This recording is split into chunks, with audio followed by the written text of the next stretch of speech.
Assalamualaikum warahmatullahi wabarakatuh. Sampai hari ini, 64 tahun selepas merdeka, rakyat Malaysia masih berbahas, berdebate, mempertikaikan status Malaysia ini. What is Malaysia status? Adakah Malaysia ini negara Islam ataupun negara sekular ataupun satu in-between hybrid Islamic secular state, iaitu bukan negara Islam dan juga bukan negara sekular. Ini yang sedang dibahas, sedang didebate, sedang dipertikaikan oleh rakyat Malaysia, baik orang Islam ataupun orang bukan Islam, kedua-duanya. Ada yang mengatakan Tengku Abdul Rahman, Perdana Menteri yang pertama, telah sahkan yang Malaysia ini adalah negara sekular. Dan Tengku Abdul Rahman kata, mengikut cerita dia orang, Tengku Abdul Rahman berkata, beliau akan mempertahankan status negara sekular. Tun Dr. Mahathir Mohamad pula, Perdana Menteri yang keempat, telah berkata Malaysia ni ialah negara Islam. Bukan saja negara Islam, tetapi fundamentalist Muslim country. Perlembagaan Malaysia tidak sebut. Hanya yang sebut di dalam Perlembagaan Malaysia ialah Malaysia agama negara ataupun bukan agama resmi. Agama negara Malaysia ialah Islam. Islam is the religion of the federation. Islam ialah agama persekutuan. Itu saja. Islam is the religion of the federation. Tidak disebut Malaysia ialah negara Islam ataupun Islam ialah negara resmi. Islam is not the official religion. Islam is the religion of the federation. Itu saja. Tidak disebut sekiranya Islam ni negara resmi ataupun tidak resmi. Jadi ambiguity, kekeliruan ataupun isu ini kelabu, hazy, disebabkan perlembagaan pun tidak clear, tidak sebut dengan jelas yang Islam ialah negara resmi, selain daripada Islam ialah negara persekutuan. Resmi tak sebut, dan tidak menyebut Malaysia ni negara sekular ataupun theological state. Theological state, baik agama apa sekalipun. Eropah, until mungkin 200 tahun lebih sikit, Eropah dianggap sebagai theological state. Dipanggil semasa itu, dipanggil Christendom. Christendom ni maknanya Darul Kristian, iaitu England, Perancis, Germany, Hispaniola, Italy, semua boleh dianggap sebagai negara Kristian ataupun negara Darul Kristian. Cuma apabila sekularisme atau sekularism diperkenalkan di seluruh Eropah, masa itu Napoleon Bonaparte dari France, beliau telah boleh dikatakan menakluk semua negara-negara Kristian, dan beliau telah menghapuskan kuasa gereja. The church powers was eliminated dan diganti dengan sekularisme. Semasa itulah baru kuasa gereja, the powers of the church telah dihapuskan, was removed, and pendidikan pun yang ditadbir oleh gereja, church education, telah diganti dengan public school. Jadi tahun 1800 hingga ke 1900, dalam masa 100 tahun, boleh dikatakan Eropah telah bertukar dari theological state ataupun Christendom kepada republic secular. That one is 100 years from the French Revolution hingga ke the Russian Revolution. Dan kita panggil zaman itu ialah the Napoleonic years, zaman Napoleon. Malaysia pula, apabila diberi kemerdekaan, was given independence tahun 57, tidak ada reformasi. Reformasi boleh dianggapkan reformasi agama. Seperti yang berlaku lebih dari 100 tahun sebelum itu di Eropah. There was no reform. Di Eropah, there was reform of religion, reform of the church. Di Malaysia tidak ada reformasi agama atau reformasi Islam. Jadi status Islam di dalam negara merdeka Malaysia tahun 1957 tidak clear, tidak jelas, tidak sebut. Oleh kerana itu, oleh kerana ambiguity di dalam perlembagaan Malaysia, maka perkara ini dibahas sudah lebih dari 60 tahun dan 100 tahun pun, tahun 2057, 100 tahun kemudian perkara ini masih akan dibahas dan tidak selesai. Selagi kita tidak menjelaskan, selagi Parlimen tidak mengeluarkan satu pindaan perlembagaan, perlu satu pindaan perlembagaan di mana jelas kita perlu sebut di dalam perlembagaan Malaysia ni ialah negara Islam atau Malaysia ini ialah negara sekular. Now we are not a theological state, we are also not a secular state. We are a hybrid di antara theological dan juga secular, iaitu kita ni kedua-dua, secular pun ya, negara Islam pun ya. Jadi di mana prioriti? Semasa Tun Dr. Mahathir Mohamad menjadi Perdana Menteri, beliau telah mengubah, telah reform sistem perhakiman. Di mana dulu common law court lebih tinggi dari mahkamah syariah, dari syariah court. Bermaknanya di dalam satu situasi di mana kita perlu menentukan mahkamah mana yang lebih berkuasa semasa dulu, common law court lebih kuasa dari syariah court. Hari ini, mahkamah syariah dan mahkamah common law sama status, sama taraf. Bermaknanya, kita tak boleh kata mahkamah syariah ni lebih tinggi dari common law ataupun common law court ni lebih tinggi dari mahkamah syariah. Mereka sama status, sama berkuasa.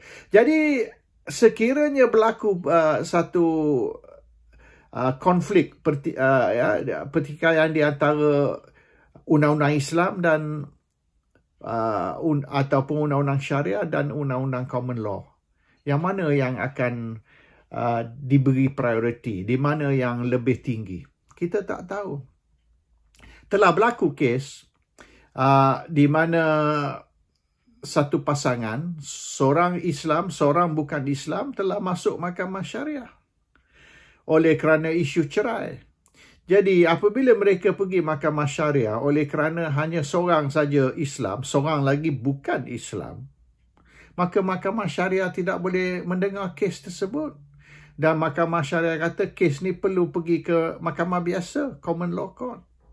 Sebab bukan kedua-dua Islam, seorang saja Islam, seorang lagi bukan Islam.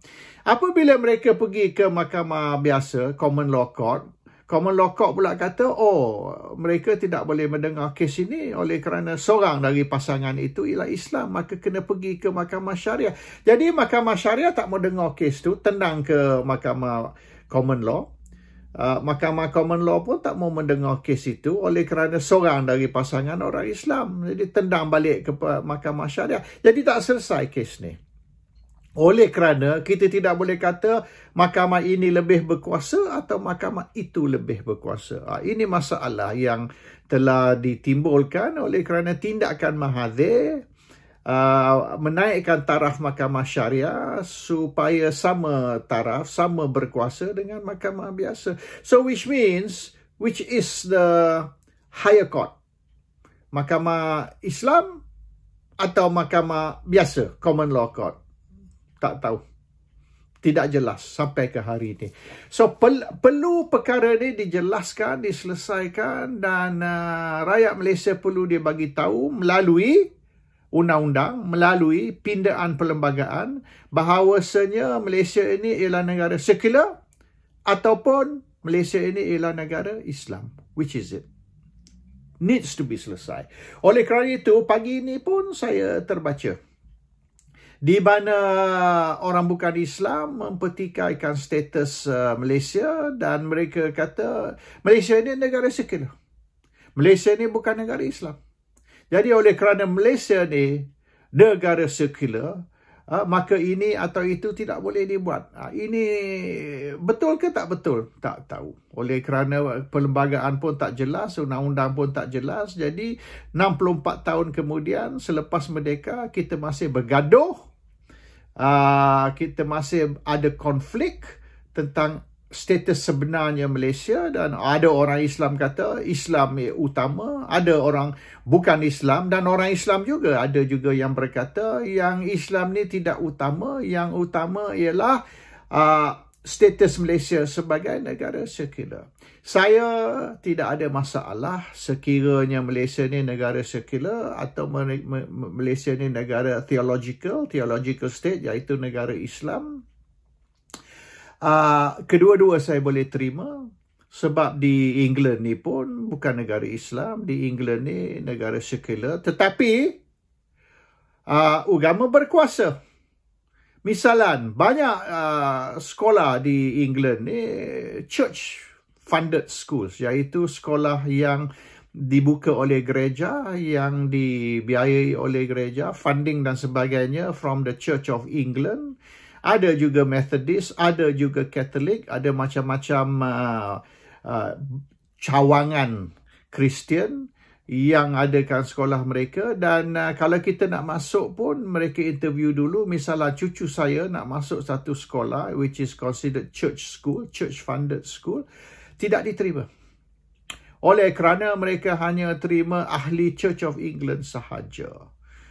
Catholic school pun ada di mana kalau kita bukan Catholic, kita Kristian jenis lain ataupun orang Islam, maka sekolah tersebut tidak terima kita sebab kita bukan dari agama mereka. Jadi di England ni sepatutnya negara sekular, tapi gereja berkuasa. The church has a lot of powers. Dan ada juga pendakwah Islam yang berkata sekira kita nak tengok satu negara Islam yang sebenarnya, maka kita datang ke negara barat, iaitu datang ke England dan negara-negara barat, iaitu negara kafir. Oleh kerana negara barat atau negara kafir ni lebih Islam dari negara Islam. The non-Muslim countries are more Islamic than the Muslim countries. Ini yang pendakwah Islam sendiri berkata, bukan orang Kristian berkata, orang Islam berkata. The non-Muslim countries are more Islamic. Jadi, adakah England ni negara sekular atau negara Katolik ataupun negara Church of England ataupun negara Islam? It doesn't matter. Oleh kerana sistem di sini lebih Islamik dari negara Islam sendiri. Dia orang, kalau kita ni zalim anjing kucing pun mereka ambil tindakan terhadap kita. Tak usah kata kita zalim manusia. Jadi human rights, animal rights, cat rights, dog rights, macam-macam rights, termasuk rights of LGBT, gay rights dan sebagainya. Dan kalau kita menghina orang bukan kulit putih, kita buat satu komen racist tentang orang Pakistan, orang India, orang Afrika dan sebagainya, kita akan ditangkap dan dimasukkan ke dalam jail. Jadi racism dikeji di England ini, dan tindakan akan diambil, tindakan tegas akan diambil terhadap mana-mana, termasuk kalau masa main bola kita mengeluarkan kenyataan rasis, keseluruhan penyokong akan diambil tindakan, iaitu mereka akan ban dari menghadiri pertandingan bola dan sebagainya. They are very serious about all sorts of rights. Lebih serius dari negara Islam. Jadi tak apalah negara sekular ke, negara Islam ke, negara Kristian, asal nilai-nilai Islam itu diangkat mulia, dan status satu negara tidak penting sekiranya sikap negara itu sendiri boleh dikatakan melanggar Islam. So, Malaysia, is it Islamic country? Is it secular country? Is it a hybrid? Di antara dua darjat, iaitu negara sekular pun dia, negara Islam pun dia. Jadi kalau Malaysia ni boleh dikatakan negara di antara dua darjat, maka pindah perlembagaan, biar perkara ni terang dan tidak perlu lagi kita bergaduh, kita mempertikaikan status Malaysia. Malaysia is whatever yang kita nak declare, full stop. End of discussion, end of argument. Tak payah bergaduh lagi. Dan saya boleh terima kalau akhirnya Malaysia ni declare, taraf Malaysia declare sebagai negara sekular. Yang penting kita clear, dan sekira orang Islam sendiri menyokong Malaysia ni ditukar taraf kepada negara sekular, saya pun boleh sokong, saya pun boleh terima. Tapi biar tentu rakyat Malaysia, terutama sekali orang Islam, memahami apa dia negara sekular. Dan sekiranya Malaysia ni negara sekular, sejauh mana pejabat agama, JAKIM dan sebagainya boleh memain peranan di dalam hidupan kita. Iaitu sekiranya Malaysia ni negara sekular, maka pejabat agama tidak lagi boleh campur tangan di dalam urusan rakyat Malaysia. Baik orang Malaysia, orang Islam nak murtad, nak hidup secara gay, orang lelaki nak pakai pakaian perempuan, mereka nak minum, mereka nak judi, mereka nak hidup tanpa berkahwin, itu semua legal, semua sah di dalam satu negara sekular. Kita tak boleh kata Malaysia ni negara sekular, tetapi orang Islam tak boleh buat ini, tak boleh buat itu. Orang Kristian tak boleh nak dakwah kepada orang Islam. Orang Islam tidak boleh dijemput keluar dari Islam dan memeluk agama Kristian ataupun pergi ke gereja pada hari Ahad. Itu semua perlu dihapuskan, dan kebebasan rakyat, the human rights, civil liberties, freedom of choice dan sebagainya di dalam satu negara sekular perlu dihormati. Kerajaan tidak lagi berkuasa untuk menentukan my lifestyle. I can do what I want. I nak ikut tak mau ikut agama. I setuju tak setuju dengan ajaran Quran. Itu tidak lagi perlu, dan kerajaan tidak boleh campur tangan di dalam kepercayaan saya, cara hidup saya dan lain-lain lagi. Assalamualaikum warahmatullahi wabarakatuh.